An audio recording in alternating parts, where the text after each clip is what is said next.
ഇന്ന് വഴികാട്ടിയിലൂടെ ഞാൻ ഉദ്ദേശിക്കുന്നത് സർക്കാർ സ്കൂളുകളിലോ എയ്ഡഡ് സ്കൂളുകളിലോ 8ാം ക്ലാസ്സിൽ പഠിക്കുന്ന വിദ്യാർത്ഥികൾക്ക് ലഭിക്കാനുള്ള ഒരു സ്കോളർഷിപ്പിനെ കുറിച്ചാണ്.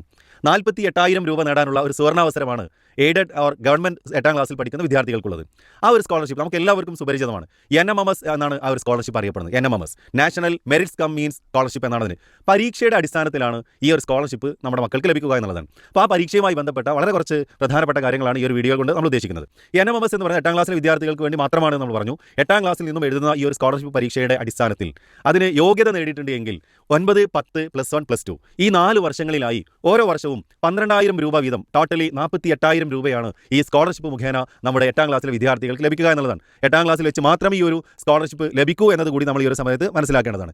ഞങ്ങളൊക്കെ ഈ ഒരു സ്കോളർഷിപ്പിനെ വിളിക്കാറുള്ളത് it is a mini civil service examination എന്നാണ്. ഒരു ചെറിയ നമുക്കറിയാം IAS, IPS, IRS പോലെയുള്ള നമ്മുടെ രാജ്യത്തിലെ ഉയർന്ന ശ്രേണിയിലുള്ള ജോലിക്കാരെ തിരഞ്ഞെടുക്കാനുള്ള പരീക്ഷയാണ് സിവിൽ സർവീസ് എക്സാമിനേഷൻ എന്ന് പറയുന്നത്. അതിൻ്റെ ഒരു മിനിയേച്ചർ, അതിൻ്റെ ഒരു മിനി എന്നാണ് ഈ ഒരു പരീക്ഷ അഥവാ NMMS പരീക്ഷയെ ഞങ്ങളൊക്കെ വിളിക്കാറുള്ളത് എന്നാണ്.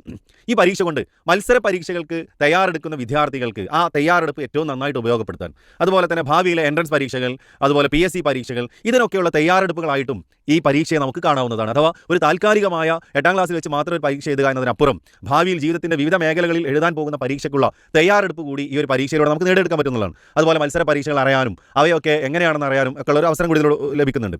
ഒരു വർഷം 12,000 രൂപ വെച്ച് 4 വർഷത്തേക്ക് 48,000 രൂപയാണ് ഈ ഒരു പരീക്ഷ എഴുതി വിജയിക്കുന്ന വിദ്യാർത്ഥികൾക്ക് ലഭിക്കുക എന്നുള്ളതാണ്. മറ്റ് ആനുകൂല്യങ്ങൾ, മറ്റു നേട്ടങ്ങൾ എന്തൊക്കെയാണ് എന്ന് ചോദിച്ചു കഴിഞ്ഞാൽ ഈ അടുത്ത വർഷങ്ങളിലായി NMMS പരീക്ഷ ക്വാളിഫൈ ചെയ്യുന്ന വിദ്യാർത്ഥികൾക്ക് +1 അഡ്മിഷന് വെയിറ്റേജ് ഉണ്ട് എന്നുള്ള കാര്യം പലപ്പോഴും പല ആളുകൾക്ക് അറിയാറില്ല. പക്ഷേ NMMS അതുപോലെ USS, LSS നേടിയ വിദ്യാർത്ഥികൾക്കൊക്കെ +1 അഡ്മിഷന് വെയിറ്റേജ് ഉണ്ട് എന്ന കാര്യം കൂടി നമ്മൾ മനസ്സിലാക്കണം. അപ്പോൾ NMMS നേടിയ കുട്ടിക്കും +1 അഡ്മിഷന് മറ്റുള്ള കുട്ടികളെക്കാൾ NMMS നേടിയിട്ടുണ്ടെങ്കിൽ അർഹതയാണ് നമ്മൾ മനസ്സിലാക്കുക.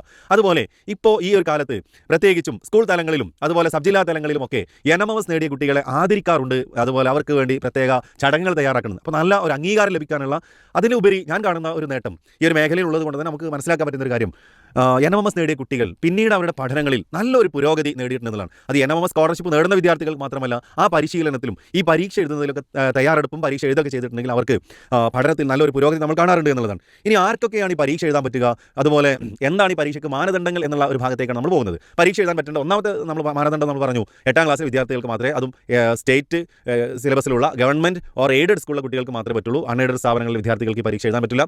അതുപോലെ തന്നെ 7ാം ക്ലാസ്സിൽ എല്ലാ വിഷയങ്ങൾക്കും മിനിമം 55%, 55% മാർക്കുള്ള വിദ്യാർത്ഥികൾക്ക് ഈ പരീക്ഷയ്ക്ക് അപേക്ഷിക്കാൻ പറ്റൂ.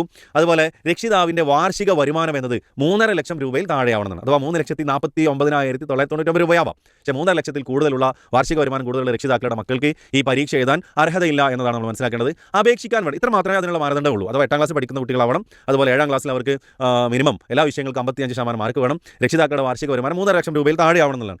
അതുപോലെ തന്നെ ഈ പരീക്ഷയ്ക്ക് അപേക്ഷിക്കാൻ വേണ്ട കാര്യങ്ങൾ എന്തൊക്കെയാണെന്നുള്ളത്, ഒന്ന് വിദ്യാർത്ഥിയുടെ ഒരു ഫോട്ടോ വേണം. അതുപോലെ തന്നെ ആധാർ കാർഡ് വേണം. മറ്റൊന്ന് രക്ഷിതാവിൻ്റെ വാർഷിക വരുമാനം, അത് വില്ലേജ് ഓഫീസറിൽ നിന്നാണ് നമുക്ക് കിട്ടുക. വില്ലേജ് ഓഫീസിൽ നിന്ന് കിട്ടുന്ന വാർഷിക വരുമാനത്തിൻ്റെ സർട്ടിഫിക്കറ്റ് അത് ഇതിൻ്റെ കൂടെ അറ്റാച്ച് ചെയ്യേണ്ടത്, ഓൺലൈൻ സ്കാൻ ചെയ്ത് അയക്കേണ്ടതുണ്ട്. മറ്റൊന്ന് 7ാം ക്ലാസ്സിലെ കുട്ടികളുടെ മാർക്ക് ലിസ്റ്റാണ് വേണ്ടത്. ബാങ്ക് അക്കൗണ്ട്, കുട്ടിയുടെയും രക്ഷിതാവിൻ്റെ പേരിലുള്ള ജോയിൻറ്റ് അക്കൗണ്ട് അല്ലെങ്കിൽ കുട്ടിയുടെ പേരിൽ മാത്രം ഉണ്ടെങ്കിൽ അതും. ഇത്രയും കാര്യങ്ങൾ മാത്രമാണ് അപേക്ഷിക്കാൻ ആവശ്യമായ രേഖകൾ എന്ന് പറയുന്നത്. Once again I am repeating. ഒന്ന് കുട്ടിയുടെ ഫോട്ടോ, ആധാർ കാർഡ്, രക്ഷിതാവിൻ്റെ വാർഷിക വരുമാനത്തിൻ്റെ കോപ്പി, ആ വാർഷിക വരുമാനം കിട്ടിയ സർട്ടിഫിക്കറ്റ്, അതുപോലെ തന്നെ ബാങ്ക് അക്കൗണ്ട്. പിന്നെ SC, ST വിഭാഗം കുട്ടികളാണ് എങ്കിൽ ജാതി തെളിയിക്കുന്ന സർട്ടിഫിക്കറ്റ് കൂടി അതിന് കൂടെ വെക്കണം. ഇനി ആർക്കൊക്കെയാണ് ഈ സ്കോളർഷിപ്പ് ലഭിക്കുക എന്നുള്ള കാര്യം കൂടി നമ്മൾ അറിയണം. കേരളത്തിൽ നിന്നും ഏകദേശം 3,500 വിദ്യാർത്ഥികൾക്കാണ് ഈ സ്കോളർഷിപ്പ് ലഭിക്കുക. 3,500 ഏകദേശമാണ് പറയുന്നത്, ഒരു ഫിക്സഡ് എമൗണ്ട് അല്ല. ഓരോ ജില്ലക്കും പ്രത്യേക കോട്ടകളുണ്ട് എന്നുള്ളതാണ്. ഈ പരീക്ഷയുടെ സിലബസ് എന്ന് പറയുന്നത് 8ാം ക്ലാസ്സിലെ വിദ്യാർത്ഥികൾ പഠിച്ചുകൊണ്ടിരിക്കുന്ന വിഷയങ്ങൾ ആസ്പദമാക്കിയിട്ടാണ്. 2 പരീക്ഷയാണ് ഇതിന് വേണ്ടി എഴുതേണ്ടത്. ഒന്നാമത്തേത് SAT, സ്കോളാസ്റ്റിക് ആപ്റ്റിറ്റ്യൂഡ് ടെസ്റ്റ് എന്ന് പറയും. അഥവാ നമ്മുടെ മക്കൾ 8ാം ക്ലാസ്സിൽ ഇപ്പോൾ പഠിച്ചുകൊണ്ടിരിക്കുന്ന SS വിഷയങ്ങൾ, അതുപോലെ സയൻസ് വിഷയങ്ങൾ, സയൻസിലെ ഫിസിക്സ്, കെമിസ്ട്രി, ബയോ, മാത്സ്, ഈ 3 വിഷയങ്ങൾ ആസ്പദമാക്കിയാണ്. അത് 8ാം ക്ലാസ് മാത്രമല്ല 7ലെയും 6ലെയും കാര്യങ്ങളൊക്കെ പലപ്പോഴും ചോദ്യങ്ങളായിട്ട് വരാറുണ്ട്.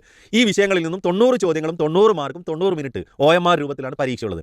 രണ്ടാമത്തെ പരീക്ഷ എന്ന് പറയുന്നത് മാറ്റ് എന്നതാണ്. അഥവാ മെൻ്റൽ എബിലിറ്റി ടെസ്റ്റ്. കുട്ടികൾക്ക് വളരെ ആവേശകരമായിട്ടാണ് പലപ്പോഴും. അതിൽ ചെറിയ കോച്ചിങ് കുട്ടികൾക്ക് കിട്ടിക്കഴിഞ്ഞാൽ വളരെ രസകരമായി റീസണിങ്, അതുപോലെ തന്നെ മാനസിക ശേഷി പരിശോധിക്കാനുള്ള പരീക്ഷകൾ, ചെറിയ ചെറിയ ലോജിക്കുകൾ വെച്ചുള്ള കാര്യങ്ങൾ, അതൊക്കെയാണ് മെൻ്റൽ എബിലിറ്റിയിൽ. അപ്പോൾ ഇതിൻ്റെ ഒരു മാർക്കിൻ്റെ ക്ലാസിഫിക്കേഷൻ എന്ന് പറയുന്നത് സാറ്റിൽ SS നിന്നും 35 മാർക്ക്, സയൻസിലെ 3 വിഷയങ്ങളിൽ നിന്നും 35 മാർക്ക്, മാത്സിൽ നിന്നും 20 മാർക്ക് എന്നതാണ് സാറ്റിൽ വരുന്നത്. മാറ്റിലും മാത്സിൻ്റെ പല ഭാഗങ്ങൾ വരുന്നുണ്ട്. ഏജ് പ്രോബ്ലം വരുന്നുണ്ട്, അതുപോലെ ഡയറക്ഷൻ സെൻസ്, ദിശാവബോധവുമായി ബന്ധപ്പെട്ട കാര്യങ്ങൾ വരുന്നുണ്ട്, പിന്നെ പെർസെൻറ്റേജുമായി ബന്ധപ്പെട്ട് വരുന്നുണ്ട്, ആവറേജുമായി ബന്ധപ്പെട്ട കാര്യങ്ങൾ, ഇങ്ങനെയുള്ള മാത്സുമായി റിലേറ്റഡ് ആയിട്ടുള്ള കാര്യങ്ങൾ കൂടി മാറ്റിലും വരുന്നുണ്ട്. 2 പരീക്ഷയും ഒരേ ദിവസമാണ് ഉള്ളത് എന്ന് നമ്മൾ മനസ്സിലാക്കണം. നവംബർ മാസത്തിലാണ് ഈ പരീക്ഷ നടക്കുക. നവംബർ മാസം സൺഡേയിലാണ് ഈ പരീക്ഷ. 2 പരീക്ഷയും ആദ്യം രാവിലെ 9:30 മുതൽ 11:30 വരെ, അതോ 90 മിനിറ്റാണ്. 9:30 നമ്മൾ ഹാളിൽ കയറണം. എന്നിട്ട് വൈകിട്ട് 10 മണിയോടുകൂടി പരീക്ഷ ആരംഭിക്കും. 11:30 വരെയാണ് പരീക്ഷയുടെ സമയം എന്ന് പറയുന്നത്. OMR രൂപത്തിലാണ്. OMR പരീക്ഷകളാണ് NMMSക്ക് ഉള്ളത്. നെഗറ്റീവ് മാർക്കുകൾ ഉണ്ടോ എന്നതാണ് പലപ്പോഴും കുട്ടികൾക്കും രക്ഷിതാക്കൾക്കും അറിയേണ്ടത്. നെഗറ്റീവ് മാർക്ക് ഇതിനില്ല. അതുകൊണ്ട് പരമാവധി സ്കോർ ചെയ്യാനാണ് വിദ്യാർത്ഥികൾ ശ്രദ്ധിക്കേണ്ടത് എന്നുള്ളതാണ്. രാവിലെ മാറ്റ് പരീക്ഷ ഉണ്ടാവും, ഉച്ചയ്ക്ക് 1:30 ശേഷം സാറ്റ് പരീക്ഷ. ഇതാണ് പരീക്ഷയുടെ രൂപം എന്ന് പറയുന്നത്. ഇനി നമ്മൾ ആർക്കൊക്കെ ലഭിക്കുമെന്ന് പറഞ്ഞു 3800 വിദ്യാർത്ഥികൾ. ഓരോ ജില്ലക്കും പ്രത്യേക 8ാം ക്ലാസ്സിലെ കുട്ടികളുടെ എണ്ണത്തിൻ്റെ അടിസ്ഥാനത്തിലാണ് ഈ മാനദണ്ഡമുള്ളത്. യോഗ്യത നേടാൻ എലിജിബിലിറ്റി എത്ര ശതമാനം മാർക്കാണെന്ന് ചോദിക്കാറുണ്ട്. പരീക്ഷ പാസ്സാവാൻ സർക്കാർ നിശ്ചയിച്ച മാനദണ്ഡം എന്ന് പറയുന്നത് 45% മാർക്കാണ്. പക്ഷേ അവിടെ നമ്മൾ മനസ്സിലാക്കേണ്ടത് കേവലം 45% മാർക്ക് വാങ്ങി എന്നതുകൊണ്ട് NMMS സ്കോളർഷിപ്പ് നമുക്ക് ലഭിക്കുകയില്ല എന്നുള്ളതാണ്. 45% മാർക്ക് വാങ്ങിച്ചാൽ നമുക്ക് ആശ്വസിക്കാം, ഒരു വലിയ സ്കോളർഷിപ്പ് പരീക്ഷയിൽ പങ്കെടുക്കുകയും ഉന്നത വിജയം നേടാൻ അത് യോഗ്യത നേടാൻ സാധിച്ചു. പക്ഷേ സ്കോളർഷിപ്പ് എലിജിബിലിറ്റി എന്ന സ്ഥലത്ത് അവിടെ 45% മാർക്ക് വാങ്ങിച്ചാൽ നിൽ എന്നാണ്, അല്ലെങ്കിൽ നോ എന്നാണ് കാണുക. സ്കോളർഷിപ്പ് എന്ന് പറയുന്നത് റാങ്കിങ്ങിൻ്റെ അടിസ്ഥാനത്തിലാണ്. ഓരോ ജില്ലക്കും പ്രത്യേക കോട്ടയുള്ളത് കൊണ്ട് തന്നെ ആ ജില്ലയിൽ എത്ര എണ്ണം വിദ്യാർത്ഥികളെയാണോ ആവശ്യമുള്ളത് അത്ര എണ്ണം മുകളിൽ നിന്നും മാർക്ക് 2 പരീക്ഷയിലെയും 90 വെച്ച് കൂട്ടിയാൽ 180 മാർക്ക്. അപ്പോൾ 180 മാർക്കിൽ മുകളിൽ നിന്നും താഴേക്ക് വന്ന എത്ര എണ്ണമാണോ വേണ്ടത് അവിടെയാണ് കട്ട് ഓഫ് വരാറുള്ളത്. പല ജില്ലകളിലും ചെറിയ ഏറ്റ വ്യത്യാസങ്ങളുടെ അടിസ്ഥാനത്തിലാണ് കഴിഞ്ഞ വർഷങ്ങളിലൊക്കെ കട്ട് ഓഫ് മാർക്ക് വന്നിട്ടുള്ളത്. ഏതായിരുന്നാലും ഇതാണ് പരീക്ഷയുടെ രീതി. ഇനി ആർക്കാണത് ലഭിക്കാറുള്ളത് എന്നൊരു ചോദ്യം കൂടി ചോദിക്കുകയാണെങ്കിൽ അതിനുള്ള ആൻസർ കൂടി പറഞ്ഞാൽ ഈ ഒരു വീഡിയോയുടെ വൈൻഡപ്പ് ചെയ്യാമെന്ന് ഞാൻ ഉദ്ദേശിക്കുന്നത്. അഥവാ കഴിഞ്ഞ വർഷങ്ങളിലൊക്കെ ഈ സ്കോളർഷിപ്പ് നേടിയത് ആരാണെന്ന് ചോദിച്ചാൽ നന്നായി പഠിച്ച വിദ്യാർത്ഥികൾക്കല്ല. അപ്പോൾ ഇത് കേൾക്കുന്ന പലരും സംശയത്തിലേക്ക് എത്തുന്നത് നന്നായി പഠിക്കുന്നവർക്കല്ല എന്ന് ഞാൻ പറയുമ്പോൾ അതിൻ്റെ കൂടെയുള്ള വാക്കുകൾ കൂടി നിങ്ങൾ ശ്രദ്ധിക്കണമെന്ന്. നന്നായി പരിശീലിച്ച ആളുകൾക്കാണ് എന്നുള്ളത്. മുൻ വർഷങ്ങളിലൊക്കെ ഈ പരീക്ഷ നടന്നതുകൊണ്ട് തന്നെ മുൻ വർഷങ്ങളിലെ സാറ്റിലെയും മാറ്റിലെയും ക്വസ്റ്റ്യൻ പേപ്പറുകൾ ഒന്ന് വർക്കൗട്ട് ചെയ്യുകയും പരിശീലിക്കുകയും ചെയ്യുക.